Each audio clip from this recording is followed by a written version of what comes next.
for me and what I'm, the conversations I've had with other heads of comms and heads of PR and CMOs and CHROs is really this idea about people and purpose being the imperative for PR, for brand, and for the way that we are, I just lost my screen. Here we go. Okay. And the way that we're sort of setting ourselves up from a marketing perspective, from internal communication perspective, from public relations and media relations perspective. And I think this is kind of where it is. It's like, what's changed? One, societal expectations have changed. Two, employee expectations have changed for businesses and how we show up.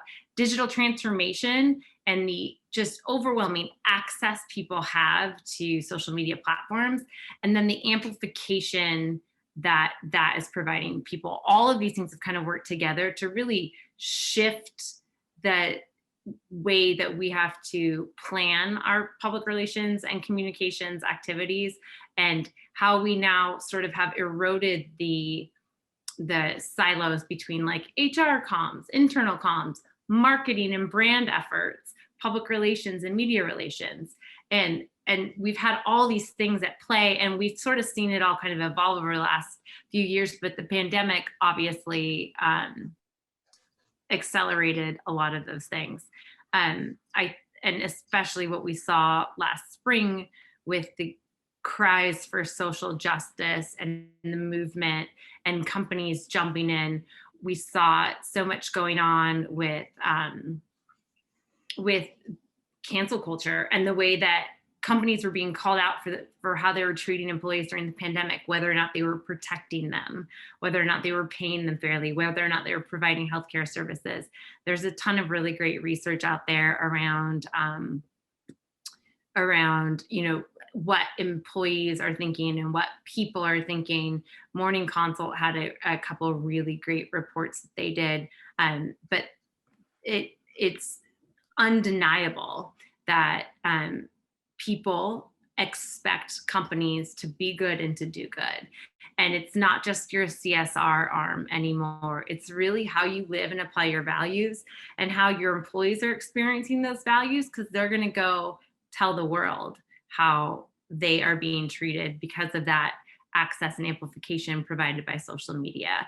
So it's really that today brands have to be built from the inside out. And this is a sort of saying people in my office are really tired of hearing me say, that we have to be focused on people, anchored in purpose, and driven by values.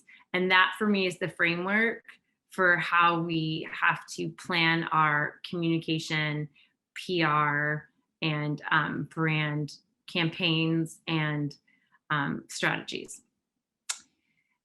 People expect companies to be good and do good when it comes to how they are considering what brands they want to purchase from. So purchase consideration and repeat purchase, customer loyalty, how they speak about you, how you're treating your employees has become a really big pillar of that. So people, everyday consumers, are listening to what employees are saying about their companies when they're making their decisions.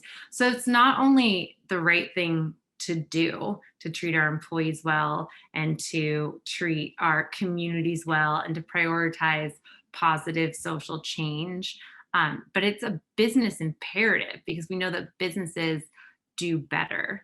And as the social justice movement rolled out last spring, we saw so many great stats around how that diversity of people and thinking and backgrounds really adds to a rich company culture that improves business outcomes. United Minds is a consultancy inside of Weber Shandwick, and they've done a lot of great research around on this, and they're a partner of ours, so I've gotten to have a lot of access to it. But it really sort of highlights how important it is from a PR and comms perspective to orient your activities around your social good and your employee good and the employee experience, and that you really have to be be living the values that you have proclaimed you stand by, and you have to show tangible examples of it,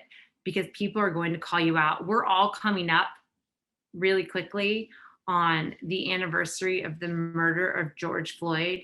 And so many executives and CEOs and PR teams took to social media with open letters from the CEO or their company stance on diversity and inclusion, condemning what we were seeing, like the violence and the injustice and like the racial inequality, claiming that they were going to prioritize diversity and inclusion. You better believe that social media is going to be calling those companies out and saying, what have you done?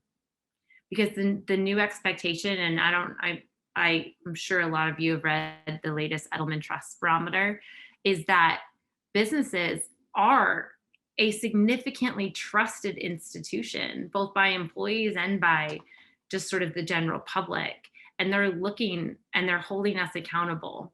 And that has a totally different implication for the way that we structure our strategies and plans for PR, marketing, and communication. And there are examples of brands responding all over the place, right? Budweiser, Coca-Cola, a bunch of brands have announced that they're not doing a Super Bowl campaign this year. There's no new big commercial, and they're redirecting the funds. I secretly think that they just weren't sure how to strike the right balance of like humor versus the times that we are in, so many things that are going on. And I think that it's going to be challenging for any company that has a Super Bowl commercial. But what they did was to say, like, we're not spending our money that way. We're redirecting it here. And they've gotten a ton of press coverage out of it. It's actually been a really prolific PR move for these brands who are stepping out of the Super Bowl, which is traditionally like hashtag brand bowl. I follow that probably more closely than the game most of the time, right? And the brand bowl is going to look a lot different this year. There were also, as COVID and the social justice movement raged on, there were websites like Did They Help, which literally like categorizes like the heroes and the zeros, calling brands out for whether or not they did good or did bad. When it comes to tough conversations that people are having, whether it's about diversity and inclusion or layoffs, the brands that are prioritizing people and putting people at the heart of their PR activities are the ones that are getting really great coverage. Their brands are actually doing better than ever because they've put their values on display. They're living by them, and they have tangible examples of what they've done.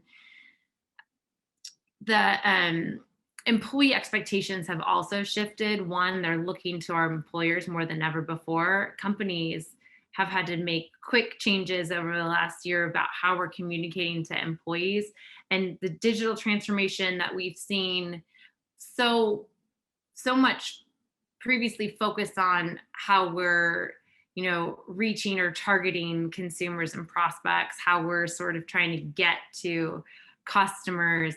We saw a look inward at digital transformation because all of a sudden so many companies were looking at remote work and how they were going to scale their IT infrastructure. They were looking at communication and collaboration tools. Zoom blew up, Slack IPO, like all these things have happened because we've recognized that there's a new expectation for employees that they can trust that their companies will keep them informed, that they can trust that the information they're getting has already been vetted by them, so they don't have to go and fact check it in an age of so much other misinformation. And they're also expecting that their companies are supporting them when they want to speak out about what they're seeing in their communities and society. And they're expecting that their companies are going to lead that charge. I think, we talked a lot, I'd say, in the last 5 years ago, 10 years ago, about millennials and millennials rising in the workforce and how millennials were shopping. And we saw that they were prioritizing experience over stuff. And I think now that millennials make up the largest portion of the workforce, that same ideology about experience, about shopping with, or buying from companies that align values, they've taken that into the workplace. And it's really changed the way that we're building our brands and our campaigns and our PR conversations. This is, I think, something that, when we talk about things like employee advocacy or employee experience, we always find a way to sort of screw it up, right? Like employee advocacy sounded like a great idea, and then marketers got a hold of it and started using employees as a marketing channel. They were like, here, say this, go push out this content. They were looking at like earn media value from employees sharing things on social media. It's like, we're not supposed to leverage our employees, right? And but it was a great idea, but empowering employees, equipping them, but then teaching them to use their own voices, that step, that was really important. Employee experience is something that we all prioritize. We wanted to have the coolest office and the nap pods and the best perks. You'll look at job listings and people talk about free lunches, unlimited snacks. And then there's the mythical unlimited vacation time, which we all know is a complete scam. But this idea of employee, the employee experience, we sort of screwed up too. We got a little too focused on the environment of the office and the little perks of being in the office all the time. Those don't matter anymore when people are working remotely. And this working remotely thing isn't going anywhere. It's cost effective for organizations. It works better for lives of people when we're already working in a way that really requires more of a sort of work-life integration in a lot of ways. And so the way that we approach what it looks like to meet employee expectations around their experience of work and at work, or their power of their own voice, both inside and outside of their company, have really moved, and companies have had to keep up or suffer significant business impacts.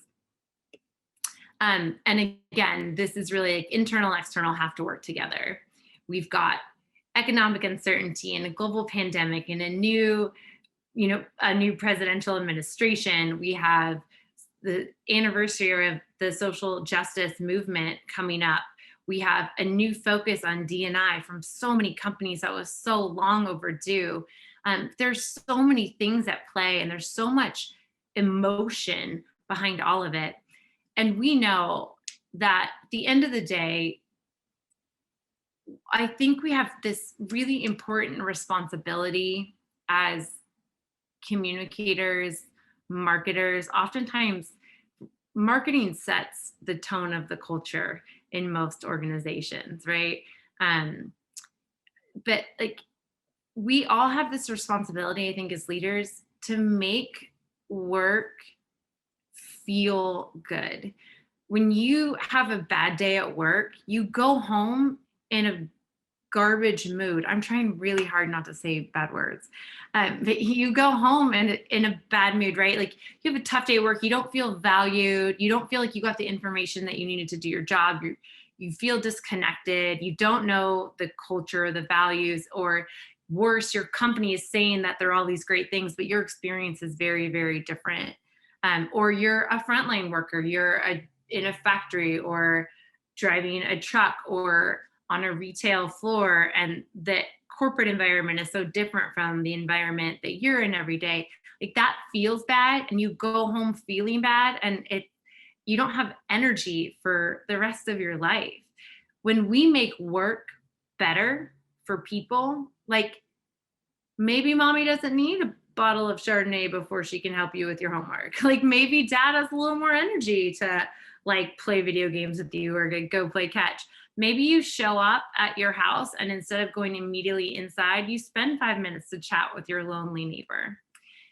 we can change families and societies when we change the way people feel at work. And when we change the way people feel at work, we change the customer experience, we change the perspective of our brand, we shift social sentiment and public sentiment to a positive place. And we know that that has positive business implications. And so I think that's just as we look at 2021, and we've been saying for so long, like, bring your whole self to work. And we didn't totally mean it. We meant like, bring your whole self to work. But if you're going to cry, do it in the bathroom. And I know this because I cry at work a lot. And but now like work is like brought its whole self into my kitchen right now, or your home office, right? People's dogs are barking. We now know what everyone's kids look like because they've at least interrupted 5 or 6 times. We know each other's pets names, and we have like a running joke about how everyone knows my UPS driver because I have a crush on him. He's the only social interaction I have all day. But like we know each other's like personal environments, and we really let our walls down. The CEOs who used to want their like scripted video with like lighting, and like they're now like, all right, yeah, I surrender, right? And I just think that this offers both a new kind of freedom for the way that we approach all of our campaigns internally and externally, and a new responsibility for us because the stakes are human.